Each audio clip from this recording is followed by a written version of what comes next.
Hi, hello, how are you? Welcome back to the Wandering Art Historian YouTube channel. My name is Adrienne Lee. You know me as the Wandering Art Historian. We've been chatting for a little while. What have we been chatting about again?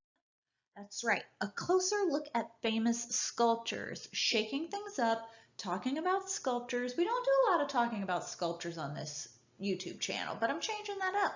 And I hope you've been enjoying so far, throwing some challenging things at you. Of course, in addition to the YouTube channel, please don't forget to follow the blog, The Wandering Art Historian .wordpress.com. New content every week. Check it out. Cool. All right. So, where should we start? All right, let's start here. What you're looking at is a pretty impressive piece of art. It's enormous. It's out of doors. It's very public place. And hopefully you are not terrified of spiders, okay? Let's talk about the artist who created this amazing work of art, and then we'll come back to this, okay? How does that sound? Louise Bourgeois, yes. Okay, so this lady is awesome.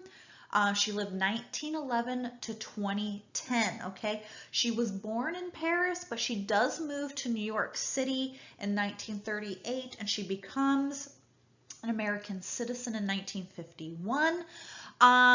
She started her career as a painter, but switched to 3D. She decided, you know what, 2 dimensions don't cut it for me. I need to work in multiple dimensions at once.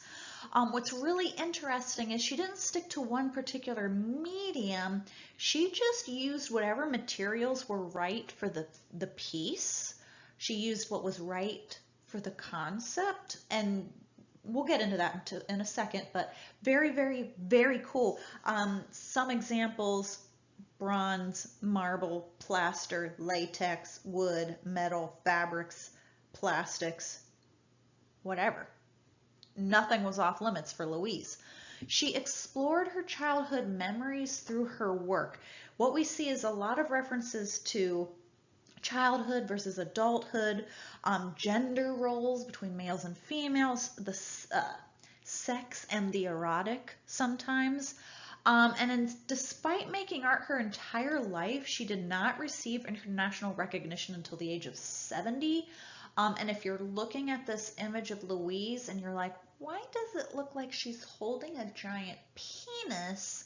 It's because she is, and it's one of her sculptures. Okay, so with a little bit of that in mind, let's go back to this thing. Okay, what are we looking at? This is one of her most famous pieces of work, and it's titled Maman. Okay, that's the French word for mom, mommy, mama, kind of like the colloquial version of mother, you know, endearing. Okay, and first of all, why would she name a giant spider mommy? Okay, but we'll get to that. 1999 is the date of the sculpture. It's steel. This one in particular, 30 feet tall. However, 6 bronzes were also cast, and those are in different locations around the world, okay? She does say that this spider is, quote, an ode to my mother. So let's unpack that a little bit, okay? Her family was creative. Like, she came from a group of creative people, especially her mom. Her mom was a weaver, and she restored old historical tapestries, okay? And her dad was kind of part of this business. Like, he handled all the business side of it. Like, he would go out into the world and find these historical tapestries that needed to be restored. They were damaged. They were weather beaten. They were eaten by bugs and stuff like that. And then he would bring them back to his wife, and she would repair them. They had like a whole shop of people weaving to repair these tapestries, okay? And she was very close to her mom. She was the middle child of 3, and she was kind of traumatized a little bit because she was so close to her mom, and her mom was sick like all the time. She was very weak, and So the family had to hire a governess, nanny to help out. Now, this is where things get pretty dicey. Her dad was not a very good guy, and he ended up having an affair with the governess and kind of like not being secretive about it at all. He kind of flounced it around, like was not coy at all. And for some reason, this gave the governess, the mistress, like some weird kind of uh, power feeling, and she would kind of lord it over the children. And Louise did not like any of this at all. She found it incredibly disrespectful to her mother, who worked so hard to keep the family going, but also who was sick and had to rely on the help of this woman. Oh, not a good combination, okay? So you might be thinking, well, why a spider as a tribute to her mother? Well, think about it. Her mom wove tapestries, and spiders spin silk, right, to make their webs and to make their egg sacs. And I think that's really cool because, as I said, I hope you're not terrified of spiders. I don't think Louise was terrified of her mother. I think she actually admired her mom. And there's some really interesting things that I kind of dug up some ideas on spiders that it's the female spiders that are typically larger than the male spiders. And this one is enormous, obviously. But female spiders actually tend to have more venom because the female spider stays on the web to protect the eggs, the egg sac. And the venom she uses in case there are predators. Now, that sounds kind of interesting. So what's the connection?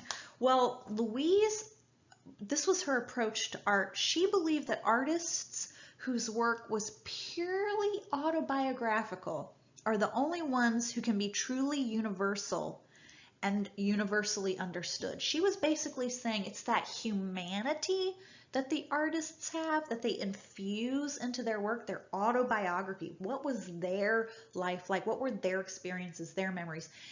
That's what makes art universal. So that's the approach she brought to her sculpture. So if we're looking at Maman here, this enormous spider, and if she's all about your personal experience and her autobiography, she's infused that into this sculpture, what is she saying about her mom and about women in general? If you think about it, she is saying sometimes we are to be feared. We're not as vulnerable as you might think. We're actually more powerful than you assume, especially when you take this into consideration.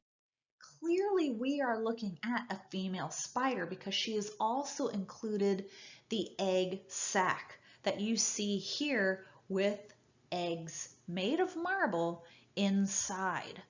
So she is really driving home this idea that the woman should almost be feared because of what she is capable of, at least the female spider. Ooh, I love it. I love it.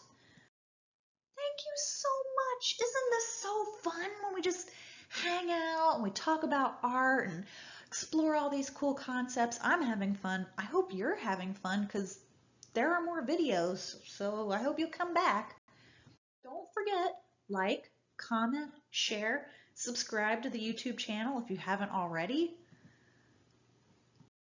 And thank you. Thank you so much for watching these videos. It means the world to me. My name is Adrienne Lee. You know me as the Wandering Art Historian. I'll see you next time.